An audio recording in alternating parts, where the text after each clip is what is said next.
Hi, I am Dr. Sudipto Bhattacharya, Senior Consultant and Head of Department, Cardiothoracic and Vascular Surgery at Jayaprakash Hospital and Research Center in Rourkela, Odisha.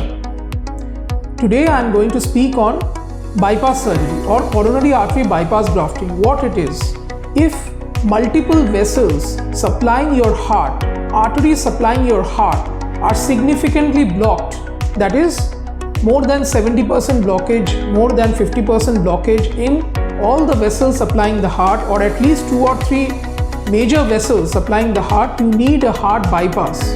What does that mean? It means that either arteries or veins are dissected out from other parts of your body and they are forming bypass pathways by which blood can reach the heart, because due to those blockages therein, blood was not being able to reach to the territories of the heart, like the lateral wall, the apex, the anterior wall, the inferior wall, etc.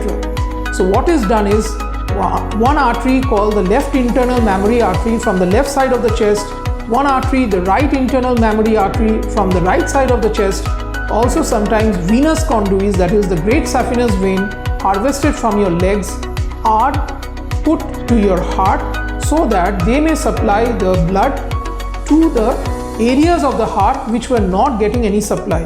Thereby it will prevent future risk of heart attacks, future risk of sudden cardiac death, and will help increase your lifespan. It will help improve your quality of life.